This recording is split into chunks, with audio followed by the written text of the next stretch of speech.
Olá, minhas traças! Sejam muito bem-vindos de volta ao canal Leia Preta Leia, aquele canal onde a gente sempre fala sobre literatura empoderadora e significativa, porque aqui a gente acredita que as melhores ferramentas para reduzir as desigualdades e empoderar as pessoas são, sem dúvida, a educação, a literatura e a cultura. E falando de empoderamento, esse ano, como eu disse para vocês no vídeo anterior, sei lá, eu ia fazer resenhas mensais de livros de autoras negras maravilhosas. Ia ler esses livros também, obviamente. E vamos começar com a resenha mais do que especial do livro O Olho Mais Azul, da Toni Morrison, que foi o livro que eu ganhei de brinde, que eu ganhei de mimo da tag, que veio aqui nesse card maravilhoso, né, que a tag entrega junto dos livros.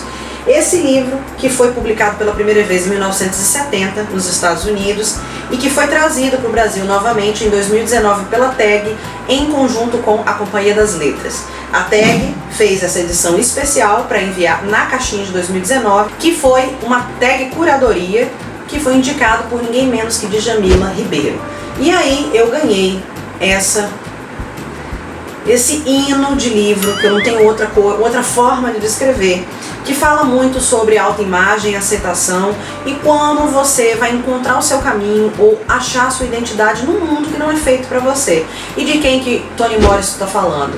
Mulheres pretas, obviamente. Crianças pretas, mulheres pretas, homens pretos. O mundo não é feito pra gente. E como é que a gente vai se empoderar e encontrar identidade nesse mundo? A autora escreveu o pós-fácio dessa edição, que se eu não me engano foi escrito em 2018, se eu não me engano, e aqui no pós-fácio, logo no final, porque o pré-fácio é escrito pela Djamila, né, e o pós-fácio, ela vai falar de algumas coisas que não estão mais tão adequadas à época e em como o livro foi subvalorizado na época que ela escreveu, porque essa coisa da feminismo negro não era muito aceito nos anos 70, né, e como o livro foi um sucesso, mas ao mesmo tempo as pessoas não reconheceram, acharam exagerado, e realmente não entenderam essa questão identitária das personagens da Toni.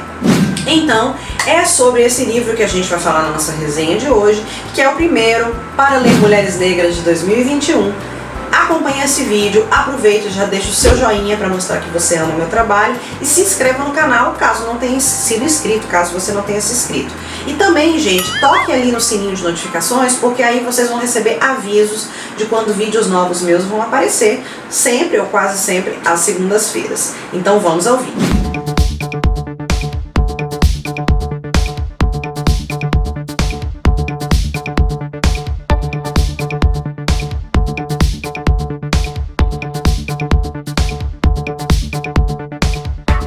Então, meus amores, eu já vou começar essa resenha com um aviso, né, um alerta de gatilho. Porque sim, né? Não tem livro de Toni Morrison que não tem gatilho. Então, esse livro fala sobre temas como pedofilia, estupro e racismo, que obviamente é uma coisa que dá gatilho num monte de gente. Então, se você for uma pessoa sensível, que não se sente bem com alguns desses temas, eu não recomendo que você assista esse vídeo. E também não recomendo que você leia o livro. Mas se você é como eu, uma pessoa que tem gatilhos, que sofre gatilhos com esses assuntos, mas que quer enfrentar a realidade, eu recomendo, porque eu tenho super gatilho, mas eu tô tentando aprender a lidar. Mas isso aí vai de você, porque cada um é cada um, né, gente? O livro, O Olho Mais Azul, ele é dividido em estações do ano. Ele narra outono, verão, inverno, primavera e mostra muito uma importância da natureza na narrativa desse livro. Porque a população daquela região, a população negra, né, ex-escravizada, descendente de escravizados, tinha uma relação muito próxima com a natureza. O Olho Mais Azul é construído com narrativas múltiplas. Tem múltiplos narradores e isso às vezes pode se tornar confuso para algumas pessoas, mas eu amei. Então tem hora que, vários momentos, a nossa narradora é Cláudia, que é irmã de Frieda, que são duas meninas de 10 e 12 anos, duas crianças negras, do sul dos Estados Unidos, da década de 40, 30 e 40, e elas narram ali todo o problema do livro do ponto de vista infantil. Tem outros momentos em que o livro vai ser narrado pela personagem de quem Toni está falando, e em outros momentos vai ter o narrador onisciente, que é a própria Toni, que vai falando das questões. E aí, é interessante porque a Toni dá um destaque absoluto às suas personagens. Vai ter um capítulo para falar praticamente sobre cada uma das personagens, construindo a história dessas personagens, fazendo a gente entender por que aconteceu o que aconteceu. Ela vai muito no antes dos acontecimentos. Porque o livro conta a história de Pecola, que é uma menina que vai de 10 a 12 anos no livro, e que ela é estuprada pelo próprio pai e fica grávida dele em 1941. E não estou dando spoiler porque o livro começa assim. O livro começa, né, na história, existe primeiro uma narrativa meio modernista, mas depois começa assim. Cá entre nós, não houve cravos de defunto no outono de 1941. Na época pensamos que era porque Pecola ia ter o bebê do pai dela, que os cravos de defunto não cresceram. Um pequeno exame e muito menos melancolia nos teriam provado que as nossas sementes não foram as únicas que não brotaram. As de ninguém brotaram. Nem mesmo os jardins que ficavam de frente para o lago exibiram cravos de defunto naquele ano. Mas estávamos tão profundamente preocupadas com a saúde e o nascimento do bebê de Pecola que não conseguíamos pensar em outra coisa que não fosse a nossa magia. Se plantássemos dizendo as palavras corretas, as sementes brotariam e tudo daria certo. Esse trecho ele é narrado por Cláudia, que na época tinha 12 anos, e ela e o ponto de vista da irmã dela Frieda, porque a Pecola foi estuprada pelo pai, ela ficou grávida e aparentemente a população não estava nem um pouco preocupada com o destino de Pecola nem de seu filho. E aí as meninas acharam que se elas fizessem uma magia e plantassem os cravos de defunto e eles brotassem, o bebê de Pecola estaria salvo. A questão é que em 1941 não teve essas flores no outono, em lugar nenhum. Foi um problema ecológico que aconteceu, mas acabou que as meninas se sentiram culpadas pelo que aconteceu. O problema, obviamente, é que a narrativa não começa explicando primeiro o estupro de Pecola. Primeiro a gente conhece Pecola, que é considerada uma menina negra retinta, que é considerada muito feia. A própria Tônia escreve isso. Ela é feia. E feia por quê? Porque ela é uma criança retinta. Então o livro mostra muito disso. Existe uma diferença muito clássica no livro entre os pretos e os mulatos. Os mulatos são crianças com a pele cor de chocolate, são crianças educadas, que geralmente vêm de família de classe média, e as crianças pretas, as crianças retintas, que não são miscigenadas, elas são tratadas feito lixo da sociedade. A Cláudia e a Frieda são crianças retintas e a Pecola também. Mas aí eles descrevem dois lares. O lar da Cláudia e da Frieda é um lar mais respeitável, os pais são bons pais, a mãe delas é uma mulher muito sofrida, mas que cuida das filhas dentro do possível, só que a família de Pecola não é assim. A família de Pecola são os Breedlove. São a senhora Breedlove, o Charlie Breedlove, que é o pai, a Pecola e o Sammy. Os Breedlove são uma família terrível. Os pais brigam, o pai bate na mãe, o pai é embriagado, é um alcoolista, né? Bate na mãe, a mãe revida, ela tá sempre procurando briga, porque a mãe, a senhora Breedlove, é uma mulher que vive uma vida tão infeliz que ela sente necessidade de arrumar uma confusão com o Charlie só para que o dia dela tenha sentido. E ela é uma empregada doméstica que trabalha numa casa de brancos. E lá na casa de brancos ela é uma outra pessoa. Ela se sente valorizada, ela se sente amada, o que é uma bela da mentira. É só vocês assistirem aquele filme Histórias Cruzadas que vocês vão ver que a relação entre patrões brancos e empregadas negras era muito complicada, né? Mas ela sente que é um momento de fuga. Dentro de casa eles vivem um inferno, eles moram no térreo de uma loja, vivem um inferno, tanto que o Sammy, que tem 14 anos, ele foge de casa várias vezes. No momento que o livro começa, ele já fugiu de casa 27 vezes porque ele não suporta aquelas brigas, ele não suporta a violência doméstica. E a Pecola, ela se torna uma criança tímida e ela quer ser invisível, ela quer desaparecer toda vez que os pais brigam. Ela não tem, sabe, vez naquele lugar. Além de ser considerada uma criança feia, uma criança que sofre um bullying, um racismo absurdo na escola, mesmo entre as crianças negras, principalmente as crianças mulatas. Ela é maltratada de todas as formas, mas ao mesmo tempo é uma criança doce, que tem seus sonhos.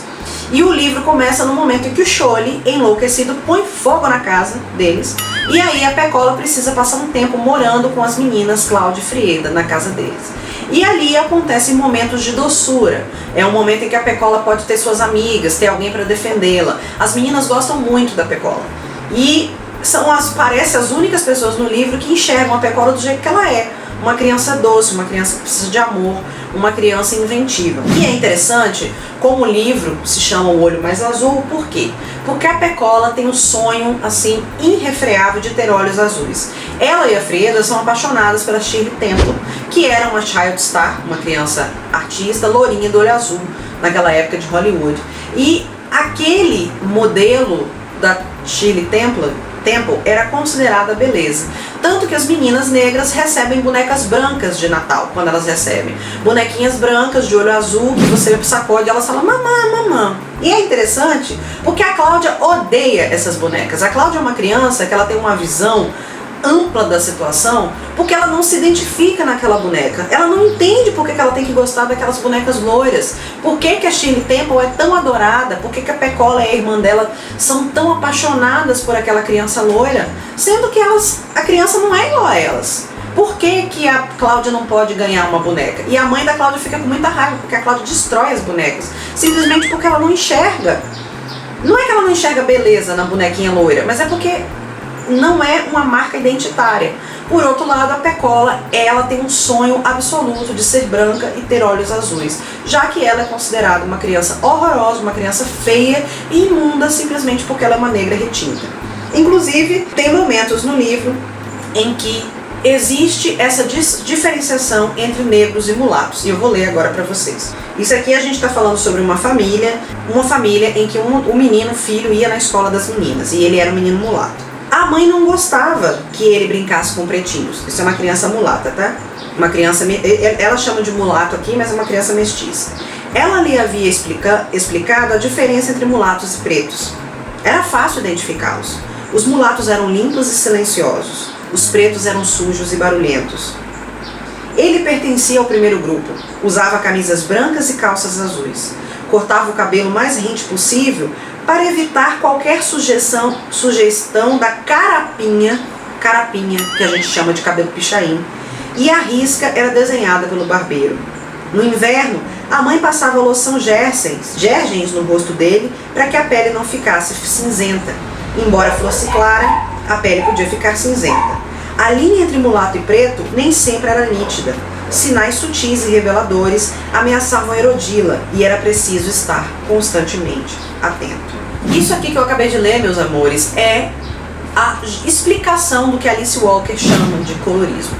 É justamente isso. Quanto mais perto de branco, quanto mais a carapinha não aparece, quanto mais os traços são suaves, quanto mais se tem olhos mais claros, você é mais respeitado na sociedade. E obviamente, por ser uma família miscigenada, a família tinha uma condição social superior, porque era uma mistura de pretos com brancos, e os brancos tinham uma condição financeira superior. Mas a família Bradlove não era. A família Bradlove era uma família preta retinta, como todas as outras, uma família pobre, e uma família que tinha seus problemas. Uma família que não tinha dinheiro para dar boas qualidades para a criança e etc. E aí chega um ponto no nosso livro, e aqui, gente, eu não vou falar que é spoiler, porque o livro da Toni não tem como ter spoiler. Primeiro porque ela começa já falando o que vai acontecer, e segundo que o que é importante no livro é a poesia, é a discussão social e é a narrativa. Então se eu falar o que aconteceu na última página, não vai fazer nenhuma diferença na construção da leitura para vocês. O que acontece é que a Pecola é estuprada pelo pai, e aí obviamente que a Toni vai construir a personagem do pai, a personagem da mãe, e não é que justificar, mas mostrar porque que chega num momento, porque o pai da Pecola sofre de um abuso também quando ele era criança, e ele é um homem tão odiável, um homem tão maltratado, tão alcoolista, que ele não sabe como é que a família pode amá-lo, ou como é que ele ama as crianças dele. Então ele faz um mal à filha dele, absurdo, absoluto, e depois ele foge. E aí, o que acontece? A sociedade não acolhe Pecola. A sociedade fala mal, como se a culpa fosse dela. E a sociedade não acolhe o bebê de Pecola. Eles não desejam o bebê de Pecola porque é mais uma criancinha retinta preta que vai nascer. E a Pecola enlouquece. Pecola enlouquece, que era o que era para ela acontecer. Aos 12 anos, ela foi vítima de estupro do pai, ela não é acolhida pela sociedade e ela enlouquece. E a Pecola passa a se enxergar como uma pessoa que tem olhos azuis. Essa coisa da autoimagem dela fica tão deturpada que a Pecola enlouquece. Ela cria uma segunda identidade, começa a conversar com o ar, se torna praticamente esquizofrênica e fica com essa ilusão de que ela tem olhos azuis. E o que a sociedade faz com ela? Obviamente, a afasta. Então, esse livro fala muito também sobre loucura, mas fala muito sobre culpa, porque a própria Cláudia e a Freda não acolhem a amiga depois de tudo que acontece. Elas não têm condição de entender, elas tentam salvar o bebê da Pecola fazendo a plantação dos cravos de defunto, mas depois que a Pecola enlouquece, não há acolhimento. Gente, esse livro é assim, não é um soco no estômago, é surra atrás de surra. Você toma surras enquanto você está lendo. Surras de realidade, surras de tudo que a gente sofre por ser preto. E eu não vou me colocar tanto nessa situação porque eu sou uma mulher mestiça. Eu sou uma mulher que tem uma cor mais clara, uma negra clara. E óbvio que a gente vê diferenciação entre, obviamente, que tem a sexualização, etc. Mas a gente vê diferenciação quando a pessoa é uma negra mais retinta. Como a nossa sociedade não vê beleza na cor da nossa pele, não vê beleza na carapinha que cresce na nossa cabeça, que é uma expressão que eu nunca tinha lido, mas que eu entendi na hora quando ela fala de carapinha, que é o cabelo crespo que nasce na cabeça da gente. E como muitas vezes a gente tenta esconder, a gente tenta querer parecer com mais brancos.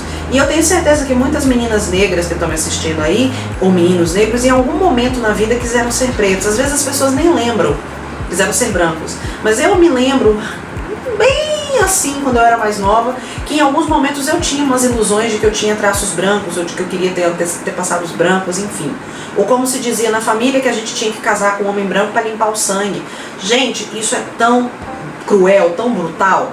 E a violência que a Pecola sofre não é só a violência cometida pelo pai, é por toda a sociedade que permite que ela seja vítima daquela situação, e que ela se corrompa, e que ela enlouqueça. E obviamente que eu não ia achar que outra coisa pudesse acontecer.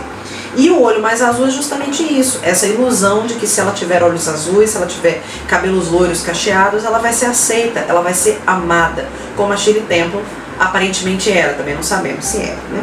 Então assim, gente, eu fiquei assim meio... Sabe quando você termina de ler um livro e você fica assim embasbacada? Vocês podem ver que houve momentos em que eu marquei, que eu grifei, que eu fiz comentários. Teve muitos momentos no livro em que eu fiquei embasbacada. Que eu falei assim, Jesus Cristo, que mulher, que escrita, viu? E aí, no final, ela fala muito de uma espécie de explicação do que o Scholle fez, o que ele fez com a filha, né?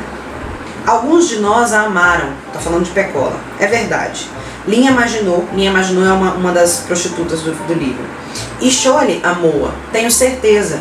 Ele, em todo caso, foi quem a amou o suficiente para tocá-la, envolvê-la, dar-lhe algo de si. Mas o toque dele foi fatal. O que ele lhe deu inundou de morte a matriz da agonia dela. O amor nunca é melhor do que o amante. Quem é mau ama com maldade, o violento ama com violência. O fraco ama com fraqueza, gente estúpida ama com estupidez. E o amor de um homem livre nunca é seguro. Não há dádiva para o ser amado, só o amante possui a dádiva do amor. O ser amado é espoliado, neutralizado, congelado no fulgor do olho interior do amante. Olha o tipo de visão de amor que uma mulher negra poderia construir sobre si mesma naquela sociedade dos anos 40, né? E basicamente essa é a lição, né? Como é que a sociedade ama as pessoas negras? Como é que a sociedade acolhe as meninas negras? A gente está fazendo certo? A gente está acolhendo crianças negras, a gente está mostrando para elas poder, a gente está mostrando para elas a identidade, como elas são bonitas? Essa é a lição que fica realmente de olho mais azul. Porque às vezes a gente está procurando no lugar errado, né? A única forma dessas crianças se sentirem amadas e valorizadas é no dia que o racismo acabar. E acho que vai demorar para acontecer, né? Mas um dia a gente chega lá. Pois é, gente, muito obrigada por terem assistido essa resenha maravilhosa. Agradeço mais uma vez a Tag Livros por ter me enviado esse livro, que sem dúvida foi uma das melhores leituras que eu já li na minha vida, dos melhores livros que eu já li na minha vida. Quero pedir a vocês que me acompanhem no Instagram, porque lá tem muitas outras informações, tem muitos outros conteúdos em @leiapretaleia, e também sigam o Instagram da Tag, @taglivros, né? E deixem aquele amor, mostrem lá que vocês estão engajando. Aproveito mais uma vez para pedir a você que se inscreva nesse canal e que deixe o seu like. Me siga no Twitter também em @preta_leia. Todas as informações estarão aqui, inclusive o link para você adquirir o livro. Dá para você adquirir essa caixinha ainda na Tag, nas caixinhas anteriores, mas vocês também podem adquirir o livro comprado pela Amazon. Então eu vou deixar os dois links, tanto para adquirir essa caixinha, quanto para adquirir o livro da Amazon, o e-book, se vocês se interessarem. E aí, né, vocês comprando me dão aquele apoio. E é isso, fico por aqui e até mais!